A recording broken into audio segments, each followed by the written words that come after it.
I want you two to meet so I can finally decide who I should choose, she said after inviting her ex to our anniversary dinner.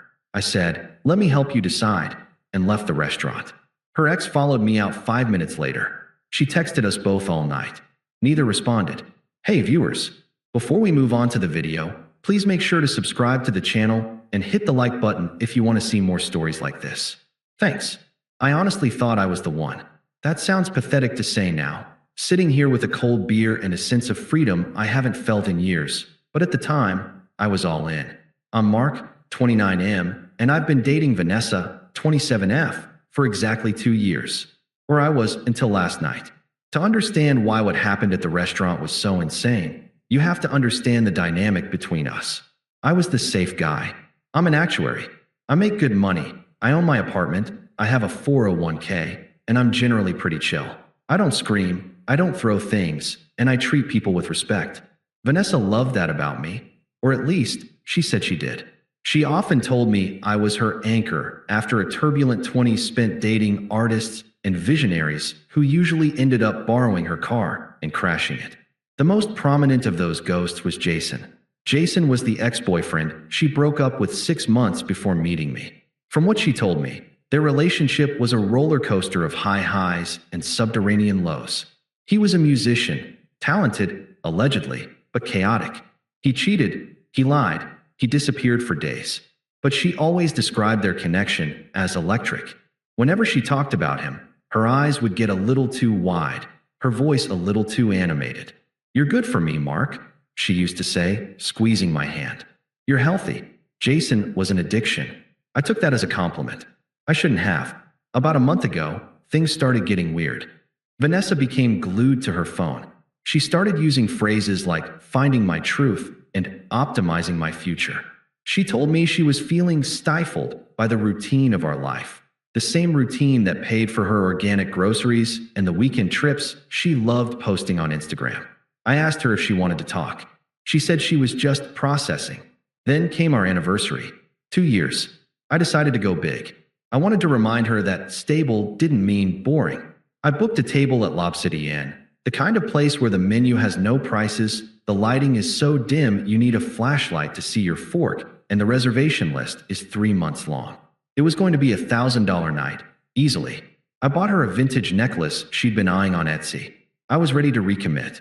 I arrived 15 minutes early to ensure everything was perfect. I checked the wine list. I adjusted my tie. I sat there, watching the door, feeling that nervous excitement you get when you really love someone. At 7:30 p.m. sharp, the hostess opened the heavy oak doors. Vanessa walked in. She looked stunning in a black dress I'd bought her for her birthday. My heart actually skipped a beat. And then, walking in right behind her, was a guy in a leather jacket and distressed jeans that looked out of place among the suits and evening gowns. It was Jason. I froze. My first thought was, what a nightmare coincidence. I thought maybe they had bumped into each other at the valet stand. Maybe he was here with someone else. But they weren't separating. They were walking together, toward my table. The hostess looked confused, glancing at her reservation tablet, then at me. Vanessa whispered something to her, pointed at me, and kept walking. I stood up, my brain misfiring. Vanessa? What's going on? She didn't hug me. She didn't kiss me, happy anniversary. She just gestured to the empty chair opposite me. Sit down, Mark, she said. Her voice wasn't nervous. It was commanding, almost professional. She turned to Jason. You sit there. She pointed to the chair next to me. Jason looked just as confused as I felt. He looked at me, then at Vanessa, then around the restaurant. Ness, what is this? You said you wanted to talk about us. Who is this guy? This is Mark, she said, taking the seat across from us. She smoothed her napkin over her lap with terrifying calmness. My boyfriend of 2 years. Jason's jaw dropped. You're what? You told me you were single. You said you broke up with the boring accountant months ago. I didn't say we broke up, she corrected him, picking up the menu and glancing at it casually. I said I was done with the dynamic.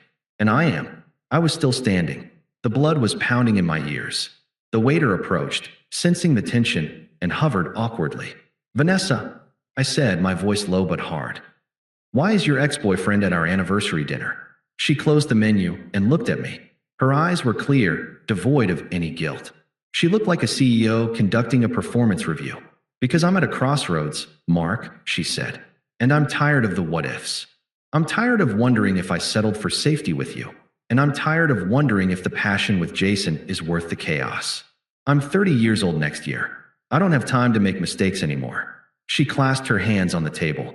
So, she continued, I decided the only way to make a truly informed decision is to see you two side by side. I want you to meet. I want you to talk.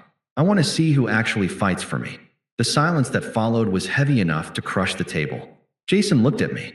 I looked at Jason. You're joking, Jason said. You brought me here for a what? A bake-off. A comparison, she said. Mark, you offer stability, financial security, and loyalty. But you lack fire. You're predictable. Jason, you have the fire, the chemistry, the history. But you're a mess. I need to know if Mark can step up and show some passion, or if Jason can prove he's grown up enough to be a partner. She picked up her water glass and took a sip, looking between us expectantly. Well, she asked, aren't you going to introduce yourselves? I looked at this woman. I looked at the face I had kissed every morning for 700 days. I looked for a trace of a joke, a prank, a mental breakdown. There was none. She was dead serious. She truly believed she was the main character of the universe, and we were just supporting actors auditioning for the role of husband. She had humiliated me in public. She had lied to Jason. She had turned our relationship into a game show. But the weirdest thing happened. I didn't feel the crushing heartbreak I expected. I didn't feel the urge to beg her to send him away. I didn't feel jealousy. I felt the ick. It hit me like a physical wave. A total, immediate, and permanent loss of attraction. It was like a switch flipped in my brain. I looked at her, and I didn't see my girlfriend. I saw a narcissist with a severe detachment from reality. I looked at Jason. He was still processing, looking like he wanted to crawl under the table. He wasn't my enemy. He was just another victim of whatever this was. I took a deep breath. The waiter was still hovering, clutching his notepad, eyes wide. You want us to fight for you? I asked calmly. Vanessa smiled, a small, smug curl of her lips. She thought she had me. She thought I was about to get angry, to get possessive, to prove my passion. I want you to show me why I should choose you, she said. I nodded slowly. I reached into my pocket, pulled out my wallet, and took out a $20 bill. I placed it gently on the table next to the untouched bread basket. Okay, I said. I'm ready to give you my answer. Vanessa leaned forward, eyes glittering. She looked like a judge on The Voice waiting for the first note of a song. She thought this was it. The moment the safe guy finally exploded with jealousy and professed his undying need for her. I buttoned my jacket. I looked her dead in the eye. That's an easy choice, I said, my voice steady and loud enough for the tables around us to hear. I withdraw my application. Let me help you decide. Pick him. Her smile faltered. Excuse me. You heard me. I said. I'm not a contestant, Vanessa. I'm a partner. Or I was. But I don't audition for my own relationship. If you're confused after 2 years, then you already have your answer. I turned to Jason. He was staring at me with his mouth slightly open. She's all yours, man. I said to him. Good luck. Seriously, you're going to need it. I turned my back on her before she could respond. I didn't want to see her face crumble or, worse, see her try to spin it. I just wanted out. I walked to the maitre d' stand at the front. My heart was racing, but my hands were steady. The manager looked at me with concern. He had clearly seen the whole thing. Sir, he asked. I'm leaving, I said, keeping my voice low and professional. The lady at table 4 is staying. However, the reservation was under my card. Please remove my card from your file immediately. Do not charge me for anything beyond the water I didn't drink. You'll need to get a new method of payment from her before you serve the first course. The manager nodded, a look of understanding and pity in his eyes. Understood, sir. I'll handle it. I'm sorry about your evening. Don't be, I said. It was very educational. I walked out into the cool night air. The valet saw me and jogged to get my car. I stood there, taking a deep breath, looking at the city lights. I expected to feel devastated. Instead, I felt lighter, like I had just dropped a 100-pound rucksack I didn't know I was carrying. I was reaching for my keys when the restaurant doors burst open behind me. I braced myself. I thought it was Vanessa coming to scream at me, or beg, or make a scene.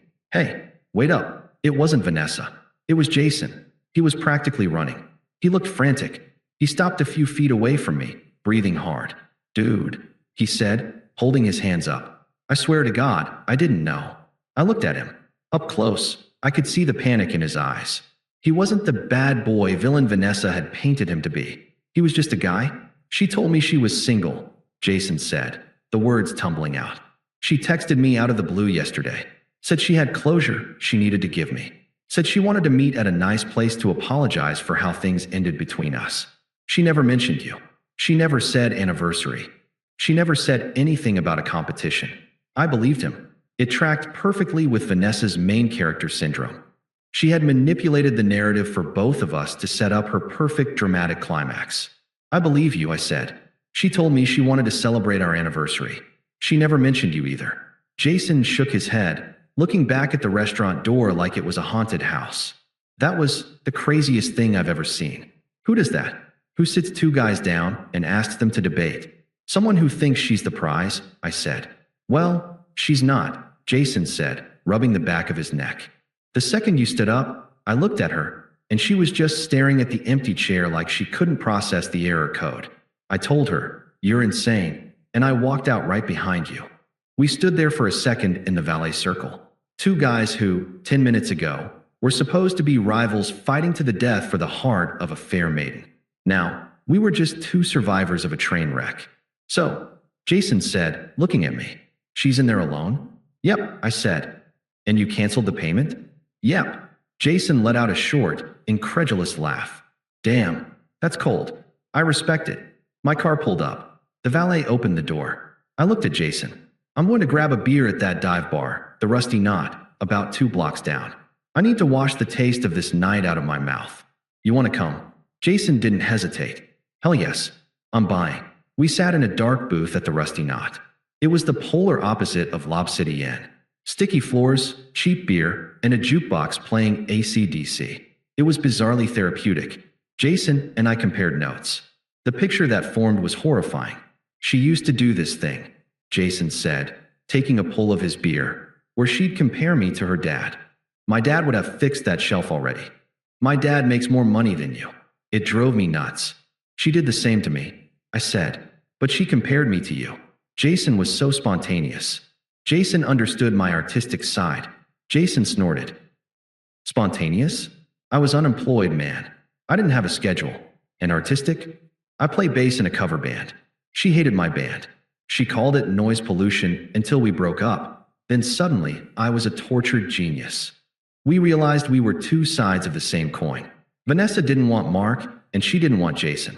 She wanted a hybrid monster, someone with my bank account and Jason's free time, with none of our actual human needs. She wanted a fan, not a partner. Then, the phone started. My phone lit up first. "Vanessa, 5 missed calls." Then Jason's phone buzzed on the table. "Vanessa, 3 missed calls." We looked at each other. "Don't answer," I said. "No way," Jason said. "Let's see the text, though." We opened our messages.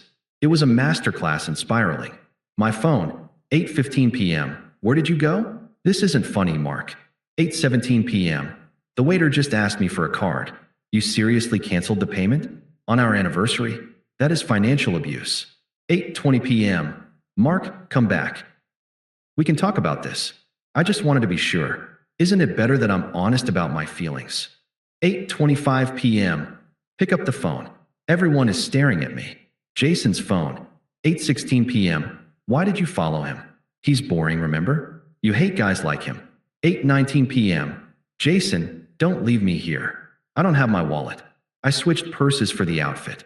8:22 p.m. "I made a mistake. It was always you. That's why I called you. Come back and let's leave him out of this." We put the phones side by side on the sticky table. "She's telling me she made a mistake and it's me," Jason said, reading my screen. "And she's telling you she made a mistake and it's you. She's triangulation personified," I said. "She's panicking because for the first time in her life, the audience walked out of the theater." "She doesn't have her wallet?" Jason asked, frowning at the text. "She never brings it on dates," I said. "She says it ruins the line of her dress." Jason winced. "Lob City Inn has a $150 per person cancellation fee if you leave after being seated, plus the water." "Ouch," I said. "Hope she can call her dad." The text shifted tone around 9 p.m. My phone. "You are a coward. A small, insecure man. I gave you a chance to prove you were an alpha, and you ran away. I'm done with you. Don't bother coming home tonight. I'm changing the locks. Jason's phone. You're just as useless as you were 2 years ago. Enjoy your loser life. I laughed. She can't change the locks, I told Jason. It's my apartment. Her name isn't on the lease. Does she know that? She's about to find out. We stayed at the bar until closing. We didn't talk about her much after the first hour. We talked about sports, music, and the weird reality of being in your late 20s. Jason was actually a cool guy. He wasn't the demon I'd been jealous of. He was just a guy trying to figure it out, same as me. When we left, we shook hands. Thanks for the beer, I said. Thanks for the save, Jason said. And hey, sorry about your anniversary. Best anniversary I ever had, I said honestly. It's the day I got my life back. I didn't go home that night. I stayed at a hotel. I knew she would be at my place, waiting to stage Act 2 of her drama. The screaming, the crying, the throwing of objects. I wasn't interested in Act 2. I texted my landlord the next morning. I told him I had a guest who refused to leave and I might need the locks changed if she wasn't gone by noon. I sent Vanessa one single text. We are done. You have until 12 p.m. today to remove your things from my apartment. Anything left after 12:01 p.m. will be placed on the curb. Do not contact me again. She didn't believe me. She texted back a paragraph about how I was overreacting to a test of love. I didn't respond. I went to work. At 12:30 p.m., I went home with my brother and 2 of his friends for backup. Vanessa was still there, sitting on the couch, waiting for a fight. When she saw the 3 of us and the boxes I brought, she realized the audience wasn't coming back. The reality set in. She cried. She screamed. She tried to hug me. She tried to slap me. I didn't engage.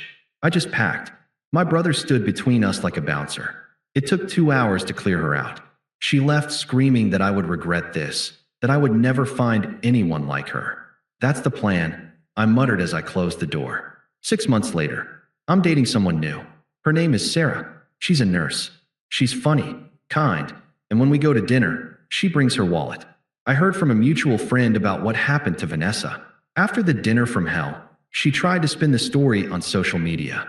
She posted a long, tearful video about how she was abandoned by 2 toxic men who couldn't handle a strong woman exploring her options.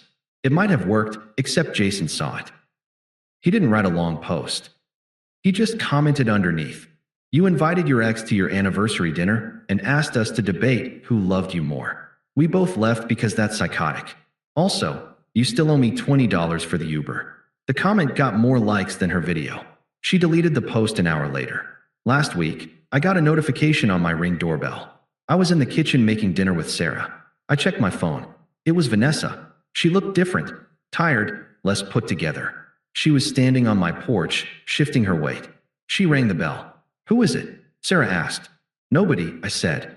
I tapped the microphone button on the app. "You're trespassing," I said through the speaker. Vanessa jumped. She looked up at the camera, her eyes filling with tears. "Mark, please. I just want to talk. I miss you." I realized I was wrong. I don't want Jason. I don't want anyone else. I just want my anchor back. I looked at the screen. I felt nothing. No anger, no sadness, no spark. Just the indifference of watching a stranger. "There's no anchor here, Vanessa," I said. "Just a guy who's happy you're gone. Leave, or I'm calling the police." She stood there for a long moment, staring at the plastic lens of the camera, waiting for the door to open, waiting for the safe guy to cave. I closed the app and put my phone face down on the counter. "Everything okay?" Sarah asked, handing me a glass of wine. "Yeah," I said, kissing her forehead. "Just a wrong number. Thanks for watching. Make sure to subscribe to the channel and hit the like button. What do you think about this story? Share it in the comments.